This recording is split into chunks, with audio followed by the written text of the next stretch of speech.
സാധാരണ എന്നത്തെയും പോലെ എല്ലാ പ്രാവശ്യവും ഉള്ള പോലെ തന്നെ മഴ ഉണ്ടായിരുന്നു. ഒരു മഴ വരുന്ന സമയത്ത് ഞാൻ ഭാര്യനെയും മക്കളൊക്കെ ഒരു അമ്മേൻ്റെ അടുത്തേക്ക് പറഞ്ഞു വിടില്ല. പക്ഷെ ആ പ്രാവശ്യം എനിക്ക് അന്നത്തെ മഴ എല്ലാ പ്രാവശ്യത്തെയും പോലെയാണെന്ന് വിചാരിച്ച് എനിക്കും പറഞ്ഞു വിടാൻ തോന്നിയില്ല, അവർക്കും വീട്ടിൽ പോകണമെന്നും പറഞ്ഞില്ല.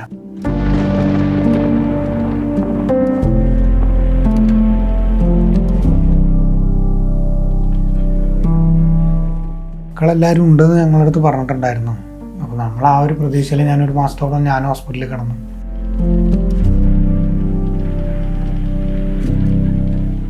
പിന്നെ കുറേ ദിവസം കഴിഞ്ഞതിന് ശേഷം എന്നെ കൂട്ടിയിട്ട് പോയിട്ട് അടക്കം ചെയ്തോടത്ത് പോയി.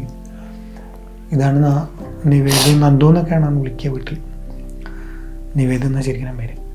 നന്ദുവിന് ഇവിടെയാണ് അടക്കം ചെയ്തിട്ടുള്ളതെന്ന് പറഞ്ഞു.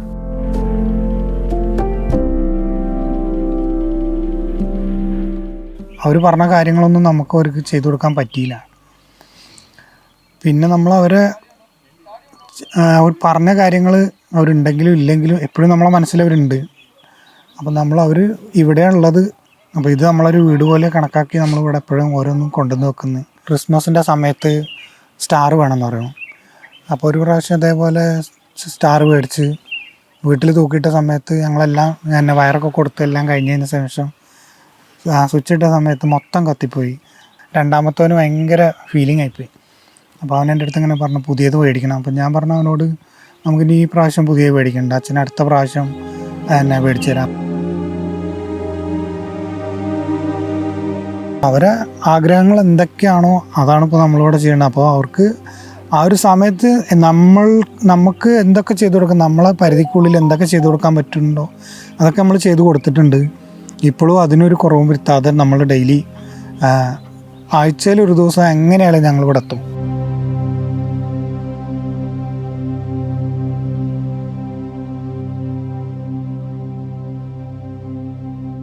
ഇതിലിപ്പോൾ ഒരു സന്തോഷം എന്ന് വെച്ച് കഴിഞ്ഞാൽ DNA ഒക്കെ കഴിഞ്ഞ ശേഷം അമ്മയും എൻ്റെ മൂത്ത മോനും ഒന്നിച്ചാണ് കിടക്കുക.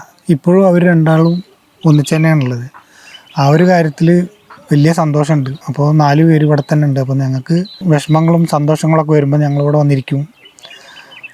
കുറച്ച് നേരം ഞങ്ങൾ തമ്മിൽ സംസാരിക്കും.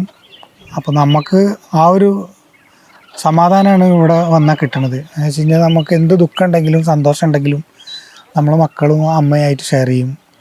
അപ്പോൾ നമുക്കൊരു മനസ്സിനൊരു സമാധാനമാണ്. മക്കൾക്ക് ചെയ്യുന്ന അതേപോലെ തന്നെ അമ്മയ്ക്കും ഒരു കുറവും വരാതെ അമ്മയ്ക്കും ചെയ്യും.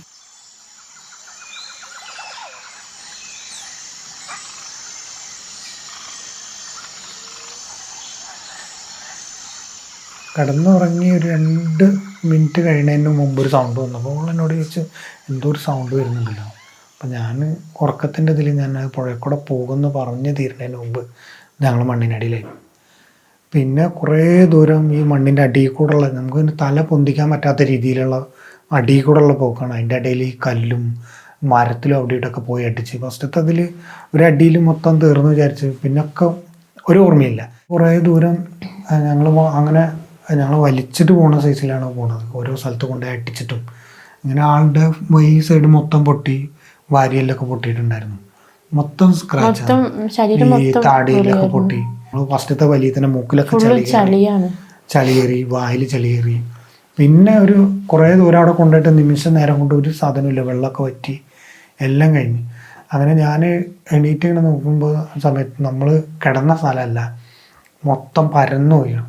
അതായത് നമ്മൾ കണ്ണുണ്ട് കാഴ്ചയല്ല, ചെവിയുണ്ട് കേൾവിയില്ല, ആ രീതിയിലായിപ്പോയി. പിന്നെ മേത്ത് ഡ്രസ്സും കാര്യങ്ങളൊന്നുമില്ല. അപ്പോൾ ഫസ്റ്റത്തെ ഞാൻ എഴുന്നേറ്റ് ഇങ്ങനെ വിളിച്ചതിൽ ഇവളെന്നെ വിളിച്ച്, ഞങ്ങൾ തൊട്ടടുത്തായിരുന്നു. പിന്നെ രണ്ടാമത്തെ മോന് ഒരു പ്രാവശ്യമായിട്ട് വിളി കേട്ടു.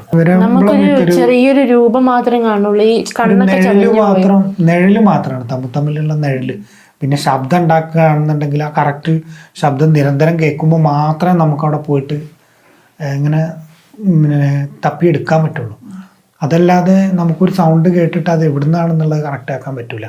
പല സ്ഥലത്തുനിന്നും അല്ലേ സൗണ്ട് കേൾക്കുന്നത്. പിന്നെ മുണ്ടക്കൈ ഭാഗത്തു നിന്നുള്ള ശരിക്കും അവിടെ നിന്നുള്ള ലൈറ്റൊന്നും നമുക്ക് കാണില്ല. അപ്പോൾ അവിടെ നിന്ന് ജീപ്പ് പോണതിൻ്റെയൊക്കെ ലൈറ്റ് ഇങ്ങനെ കാണുന്നുണ്ട്.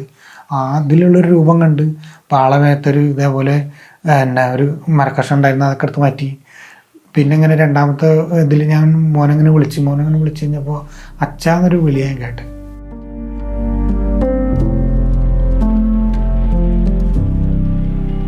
അതിൽ പിന്നെ അപ്പുറത്ത് പോയി പിന്നെ അങ്ങനെ തപ്പി നോക്കി കഴിഞ്ഞപ്പോൾ ബെഡ് കിടക്കുന്നുണ്ടായിരുന്നു. അപ്പോൾ ഞങ്ങൾ കിടന്ന ബെഡ് വലിച്ച് മാറ്റിയിട്ട് അത് കഴിഞ്ഞിട്ടും ഞാൻ കുറേ നേരം അവനെ വിളിച്ചു. പക്ഷേ ആൾ പിന്നെ മിണ്ടണില്ല. ഇനി വിളിക്കുന്നുണ്ടോ നമുക്ക് കേൾക്കായിട്ടാണോ നമ്മൾ വിളിക്കുന്നത് അവർക്ക് കേൾക്കായിട്ടാണോ എന്നറിയില്ല.